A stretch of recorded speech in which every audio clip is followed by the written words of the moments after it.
Hello दोस्तों, कैसे हैं आप सब। जरा सोचो, तुम एक दिन स्कूल जाओ और तुम्हारी ही क्लास के कुछ लड़के वहां पर कब्जा किए बैठे हो। जो भी उनके रास्ते में आया वो बच नहीं पाएगा। इस फिल्म की कहानी की शुरुआत में हम एक जुई नाम की लड़की को देखते हैं। उसकी माँ हाल ही में कैंसर की वजह से चल बसी थी और इसी वजह से वो काफी गुमसुम रहने लगी थी। एक दिन वो अपने पिता टोड के साथ शिकार खेलने के लिए गई। उसके पिता ने वहाँ पर एक हिरन को गोली मार दी जो कि वहाँ पर मरी नहीं। फिर इन दोनों के पास दो ही रास्ते थे, या तो वो उसको तड़पने देते या फिर एक ही झटके में उसका काम तमाम कर देते। टोड ये अभी सोच ही रहा था कि जुई ने एक भारी भरकम पत्थर उठाया और हिरन का काम तमाम कर दिया। टोड भी ये देखकर हैरान रह गया कि जुई को उसके ऊपर जरा भी तरस नहीं आया, लेकिन टोड ये जानता था कि इसकी वजह भी उसकी माँ के जाने का दर्द ही है। उसके बाद फिर सुबह नाश्ते के वक्त हमेशा की तरह जुई को अपनी माँ दिखाई दी और देखते ही देखते वो दोनों आपस में बातें करने लगी। और जुई ये जानती थी कि उसके ये पागलपन की बातें कोई भी नहीं माने, इसीलिए उसने ये बात किसी को भी नहीं बताई। थोड़ी देर बाद उसका एक खास दोस्त लिविस उसको स्कूल ले जाने के लिए उसके घर आ। और रास्ते में उन्हें कुछ शरारती लड़के तंग करने लगे, जिसकी वजह से उनकी गाड़ी सड़क से नीचे उतर गई। उसी वक्त जुई को वहां पर अपनी क्लास का एक लड़का क्रिस दिखाई दिया, जो कि खेत में कुछ दबा रहा था। जुई को ये सब कुछ बहुत अजीब लगा, लेकिन क्रिस अक्सर ऐसी उठपटांग हरकतें करता रहता था तो जुई ने ज्यादा ध्यान नहीं दिया।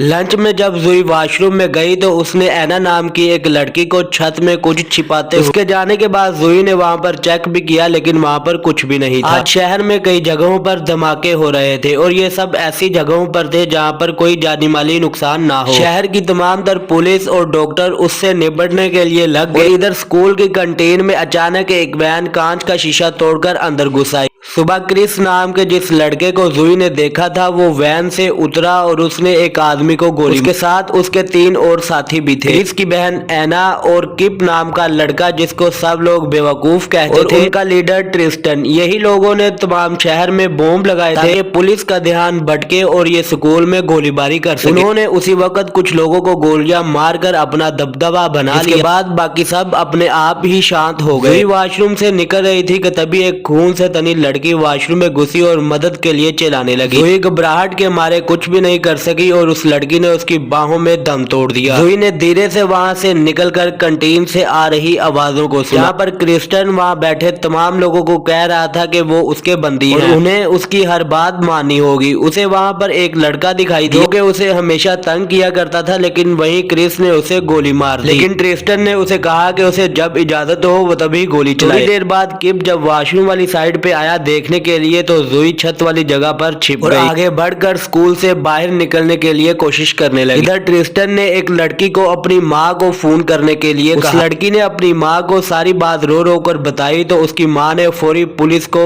फोन कर दिया। उसके बाद ट्रिस्टन ने वहाँ पर ऐलान किया कि पुलिस को पता चल चुका है तो कोई ज्यादा होशियार बनकर पुलिस को कॉल ना करे। क्या है ना कि कोई फायदा ही नहीं है। और उसने आखिरी बार सबको अपनी माँ को फोन करने की इजाजत भी दे दी। फिर सब ने बड़े दिल से आखिरी बार अपने घर वालों को अलविदा भी कह दी। दूसरी तरफ जुई किचन से गुजर रही थी, तभी उसकी छत टूट गई और वो नीचे आ गिरी। उसके गिरने की आवाज सुनते ही क्रिस वहां पर आ गया और जुई तुरंत ही वहां पर छुप गई। तभी किचन में काम करने वाली एक आंटी सामने आई और जुई को बचाने की खातिर खुद गोली का शिकार हो गई। जुई का रो रो कर बुरा हाल था। उसके बाद क्रिस्टन ने स्कूल की क्लर्क को फोन करके मरे हुए लोगों की जानकारी, लेकिन उसे ट्रिस्टन की बात पर यकीन ही नहीं हुआ। लेकिन उसने फिर भी प्रिंसिपल और सिक्योरिटी गार्ड को उसकी खबर दे दी। जुई पीछे के दरवाजे से स्कूल से बाहर निकलने में कामयाब हो गई। वहाँ कुछ बच्चे मिले जिन्हें उसने सारी बात बताई। ट्रिस्टन ने सभी लोगों को वीडियो बनाने के लिए कहा क्योंकि वो चाहता था कि आज स्कूल में जो भी हो उसे सब लोग देखें। और फेसबुक, इंस्टाग्राम और यूट्यूब जैसी एप्लीकेशन को भी चेतावनी दी कि अगर किसी ने भी उसकी इस वीडियो को हटाया तो वो और लोगों को मार डालेगा। लेकिन तभी वहाँ पर स्कूल का प्रिंसिपल आया तो उसने उसे अंदर बुलाया और कहा, क्या आप जानते हैं कि ट्रिस्टन ऐसा क्यों कर रहा है? तो प्रिंसिपल उसे बताता है कि उसने पिछले हफ्ते 2 बार क्रिस्टन को अपने ऑफिस बुलाकर बेइज्जत किया था क्योंकि वो हर बार फेल हो जाता है। इसके अलावा क्रिस्टन को कई बार मारा पीटा गया और परेशान भी किया गया। प्रिंसिपल ने उसे काफी ज्यादा शांत करने की कोशिश की, लेकिन बेरहम क्रिस्टन ने प्रिंसिपल को भी गोली मार दी। क्योंकि लिविस के सबसे ज्यादा फॉलोअर थे तो उसने उसको सामने आकर सब कुछ रिकॉर्ड करने के लिए कहा। स्कूल में फंसे बाकी लोगों को बचाने बचाने के लिए जूही एक बार फिर स्कूल के अंदर दाखिल हुई। दूसरी क्लासेस में जाकर बच्चों को सावधान करने लगी, लेकिन ऐना ने उसकी बात सुन ली और उसके पीछे आ पहुंची। जूही ने उसे भागने की कोशिश की, लेकिन ऐना ने उसकी टांग पर गोली मार दी। लेकिन वो लड़खड़ाती हुई टीचर्स के रूम में घुस गई, जो कि गुब्बारों से बड़ा हुआ था। वो वहां पर छिप गई और उसने मौका देखकर ऐना पर हमला कर दिया और उन दोनों में हाथापाई शुरू हो गई। हाथापाई के दौरान गोली चल गई, जिससे ऐना की मौत हो गई। जब पुलिस को ट्रिस्टन के घर का पता चला तो उन्होंने वहां जाकर देखा कि ट्रिस्टन की मां सोफे पर मरी पड़ी है। लाश को देखकर लग रहा था कि वो कई दिनों से ऐसे ही पड़ी हो। पुलिस को यकीन था कि ट्रिस्टन ने ही अपनी मां को मारा है। उधर ट्रिस्टन क्रिस को लीडर बनाकर स्पेनिश क्लास की ओर बढ़ गया और उसने टीचर को अपने कपड़े उतारने के लिए कहा। वहां मौजूद बच्चों की जान बचाने के लिए टीचर को मजबूरन कैमरे के सामने कपड़े उतारने पड़े, जहां उसे लाखों लोग देख रहे थे। इस हमले की खबर जब टूड को मिली तो वो भी बाकी माँ बाप की तरह स्कूल पहुंचा। हमने देखा कि क्रिस को अपने दिमाग में ही कुछ आवाजें सुनने लगी, जिससे साफ लग रहा था कि वो दिमागी तौर पर बिल्कुल भी ठीक नहीं है। उन्हीं आवाजों की वजह से क्रिस वहां बाहर खड़ी पुलिस को बिना बात के गोलियां मारने लगा। उधर गोलियों की आवाज सुनकर ट्रिस्टन स्पेनिश क्लास की टीचर और बच्चों समेत कैंटीन में आ गया। किप ने स्कूल में छुपी हुई जूही को देख लिया और उस पर गोलियां बरसाने लगा। बचती बचाती वो एक हाल में पहुंची, जहां उसने आग बुझाने वाले सिलेंडर से किप के सर पर जोरदार वार करके उसे बेहोश कर डाला। वो उसे खींचकर स्कूल के ऑडिटोरियम में ले गई, जहां उसने उसको कुर्सी से बांध दिया। उसी वक्त उसे फिर से अपनी माँ दिखाई देने लगी, जहां उसकी माँ ने उसे कहा कि वो इस दुनिया को छोड़कर पूरी तरह से जा नहीं पा रही, क्योंकि जूही ने उसकी मौत को स्वीकार नहीं किया है। वहाँ जब किप की आंख खुली तो उसने जूही को खुद से बातें करते सुना। किप ने उसे कहा कि वो भी उन्हीं की जैसी है। किप को होश में आया देखकर जूही ने उससे पूछा कि आखिर वो ये सब क्यों कर रहा है। किप ने उसे बताया कि कुछ शरारती लड़कों ने उसे असेंबली में सबके सामने नंगा कर दिया था। उस वाक्य के बाद से लेकर आज तक लोग उसकी पीठ पीछे हंसते हैं। जूही ने गुस्से में आकर उसे कहा, क्या तुम पागल हो सकता है कि वो लोग इसलिए हंस रहे हो क्योंकि वो खुश हो, और जब लोगों को पता चलेगा कि इतने बेकसूर लोगों को तूने मारा है तो तब तो कोई भी वो असेंबली वाले वाक्य की बात नहीं करेगा, है ना।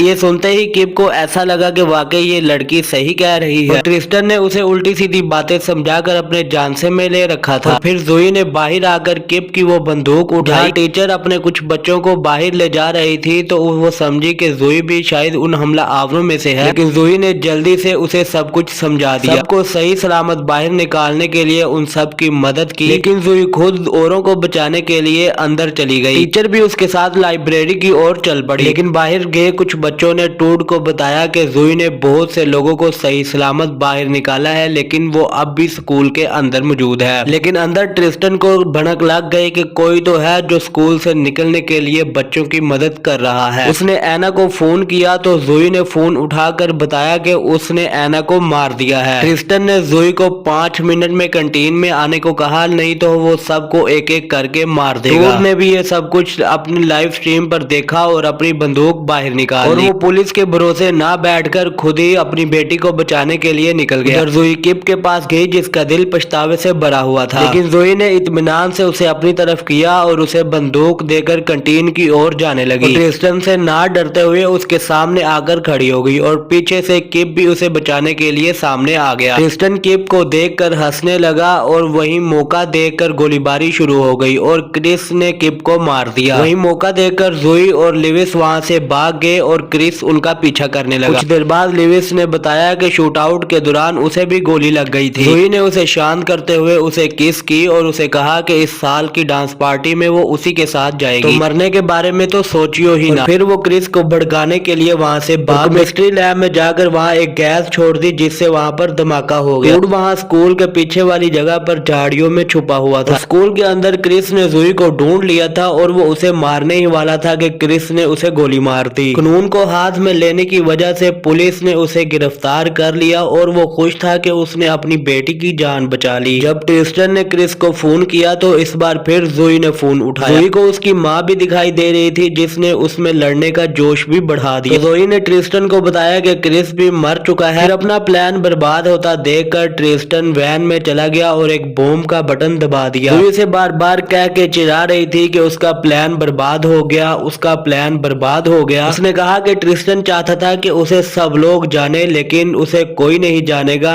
जूही को सब लोग जानेंगे। जूही ने अकेले ही सब हमला आवरों को खत्म कर कर दिया। सुनते ही ट्रिस्टन का दिमाग खराब हो गया और बाहर निकलकर एक लड़के को पकड़कर छत पर चला गया। जोई जल्दी जल्दी से कैंटीन में आई जहां बम फटने में सिर्फ 40 सेकंड बचे। जोई ने जल्दी से वहां बंदी बैठे हुए लोगों को बाहर निकाला और वैन का बैक गियर लगाकर वैन को बाहर पार्किंग में भेज दिया। लेकिन खुशकिस्मती से इस धमाके में कोई जानी नुकसान नहीं हुआ। भागकर वापस कैंटीन में पहुंची जहां एक पुलिस वाले ने उसे बचा लिया। उस पल में उसकी माँ उसको अलविदा कह गई क्योंकि जोई ने अपनी माँ की मौत का आखिरकार सच अपना लिया था। उसके बाद जोई को इंस्पेक्टर ने उसकी बहादुरी के लिए शाबाशी भी दी। इंस्पेक्टर ने उसे बताया कि उस धमाके में ट्रिस्टन की मौत हो गई। जोई अपने पिता से मिली जिसे पुलिस ने पकड़ रखा था। अचानक जोई की नजर एक अनजान शख्स पर पड़ी जो कि स्कूल से निकल रहा था। जोई को शक हुआ कि शायद ये ट्रिस्टन ही है और वो अपने बाप की बंदूक लेकर उसके पीछे निकल पड़ी और उस आदमी ने नदी किनारे दबे हुए कुछ पैसे निकाले। लेकिन हमने देखा कि जोई का शक बिल्कुल सही था। ये ट्रिस्टन ही था जो कि अपनी मौत का नाटक कर वहां से बच निकला था। लेकिन जोई ने तुरंत ही उसकी छाती पर गोली मार दी। पास जाकर देखा तो वो अभी पूरी तरह से मरा नहीं था। लेकिन हिरन की तरह जोई को उस पर तरस नहीं आया और उसने ट्रिस्टन को यूं ही तड़पते तड़पते मरने के लिए छोड़ दिया। आखिरकार वो वापस आ गई और वापस आकर उसने इंस्पेक्टर को सब कुछ सच सच बता दिया।